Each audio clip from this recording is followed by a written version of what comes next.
Good day everyone, I am James Jared Castil of BSMT3 Betelgeuse.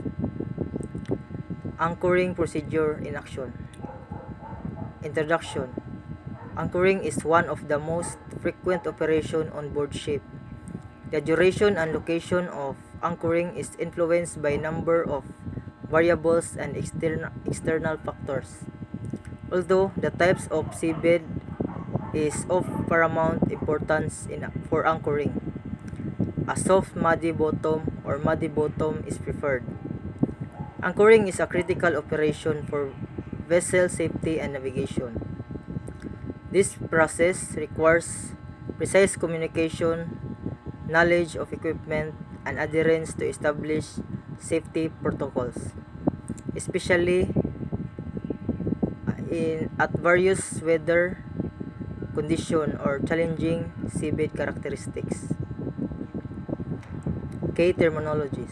Anchor, a heavy object typically made of metal that is designed to secure a vessel in a fixed position by embedding itself in the seabed. So, anchor is made of metal, which is anchor is very heavy, and it can help the ship to secure when it holds in the seabed and make it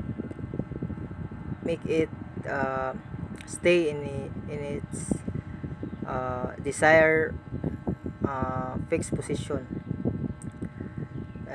Next is anchor dragging.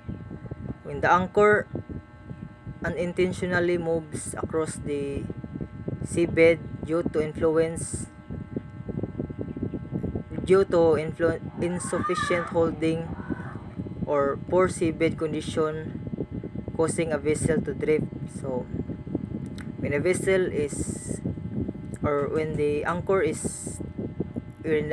not hold in the seabed, and for example there's a bad weather or strong current, and the anchor didn't hold strong in the seabed,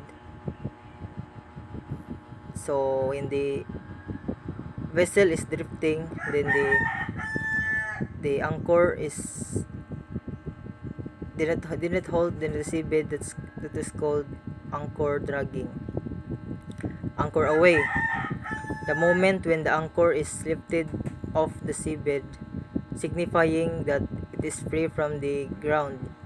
So anchor away is when your anchor is holding in the seabed and the crew or the deck department wants to get the anchor back to the ship, and if the anchor is lifted away from the seabed, that's called anchor away. Anchor chain, the chain connecting the anchor to the vessel, provides the necessary scope and helps keep the anchor placed by its weight. So anchor chain or cable is used to get the anchor in any depth in the anchorage area. So anchor chain is very long. It is also big to support the anchor. Scope, the ratio of the length of the anchor rod deployed in the depth of the water. So scope is the ratio or how long did the anchor was deployed in the water. Types of anchor. There are a lot of types of anchor, but these two is the most common types of anchor. The stock anchor. Stock anchor is the traditional types of anchor, which is here in the left side. Its fluke is fixed and its shank is fixed unlike this stockless anchor, which it is the most recommended, or it is the required for big vessel. Although in uh, today there's still a lot of vessel using stock anchor, but the vessel is only small vessel. The big vessels are not allowed to use this stock anchor or the traditional anchor type. Stockless, this is the prescribed or the required anchor for big vessel. It is strong and it can hold the seabed. Its shank is not fixed, so it can be moved whatever the crew wants.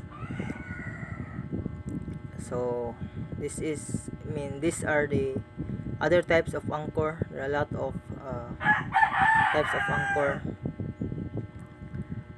How anchor works. So first, the anchor lays flat on the seabed. This presentation, or this one is the stockless anchor. First, lays flat on the seabed. Second, vessel drifts back the wind or tidal stream, or is motored back slowly. Third, ang cold float is start digging into seabed. So the float dig in the seabed to hold the seabed. Fourth is anchor adjust to correct an angle, so float or wedge into seabed. Oh, this is the visual diagram. Holding power of anchors.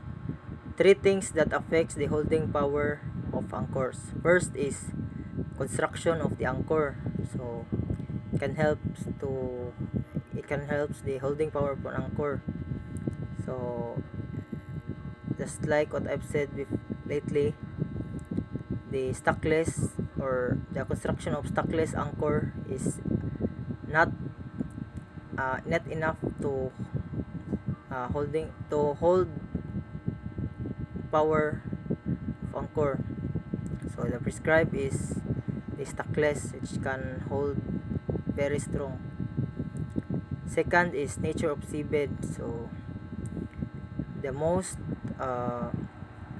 strong or power holding seabed is the muddy, or the not soft muddy, but still mud. Scope of the cable. So the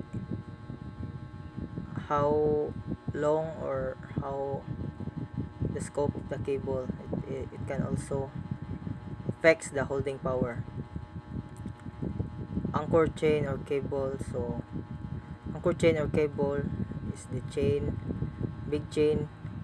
It can be identified, or there are indication or sign to identify how long did the anchor chain was deployed in the water. So this by shackles. One shackle is equivalent to 27.5 meters, and this one is the example of the indication of every shackle. So this one, if the white, this is the example, the white one white in the upper part, so it is one shackle. Then two shackle, three shackle, four, until in the last shot. The color of the next to last shot is yellow, and the last shot is red. So Safety procedures during anchoring. First is pre-anchoring checks. Ensure the anchor and its equipment are in good condition. So first you need to check if it is in good condition. Next, choose a safe location. Select a location with a clear and even seabed. So the seabed matters. Alert crew information or alert crew. Inform crew members of the anchoring plan and safety procedures. Use proper PPE or personal protective equipment like life jacket and safety harness to ensure the safety. Monitor the weather. Keep an eye on the weather condition and sea state. Anchoring procedure. Follow proper anchoring steps such as lowering the anchor in the correct position, paying out the correct amount of anchor chain. Next is post anchoring check. Verify the anchor if it is holding and there are no issues. So approaching anchorage area. Pre-anchoring preparations. Bilge planning. Confirm anchoring position and depth. Assess weather conditions such as wind, current, and waves. Check seabed type if it is mud, sand, and rock. The most effect than holding power or the most prescribed is the mud. Plan approach and anchoring procedures. Next is bridge and deck communication. Inform deck crew of anchoring plan and position. Confirm anchor readiness and equipment checks. Next is approaching the anchorage area. 1. Navigation and positioning. Plot position and monitor approach. Adjust speed and course as needed. Weather conditions. Strong winds or currents. Plan approach into wind or current. Heavy seas. Consider sheltered area or delay anchoring. Seabed consideration. It is soft, mud, sand. Standard anchoring procedure. Rock, coral, risk of anchoring, fouling, consider alternative location. Anchoring procedures. Bridge or deck communication. Bridge and deck communication. Confirm anchoring position and depth. Standby anchor party. Lowering the anchor. Let go the anchor plan position. Pay out anchor chain as vessel drifts back. Setting the anchor. Apply brake and check anchor. Monitor vessel position and anchor chain. Post anchoring check. Confirm anchor holding. Check position and anchor chain tension. If it is tight, very tight, moderate. Next, monitor weather and adjust as needed. Bridge deck communication. Report anchoring complete and position confirmed. Standby for further instruction. As example. So considerations. Weather. If it is strong wind or current, it may require more chain or second anchor. Seabed. If it is rocky, may require careful anchor placement. Vessel traffic, monitor nearby vessel and adjust the anchoring plans that you can avoid collision or emergency in the anchoring. That's all. Thank you.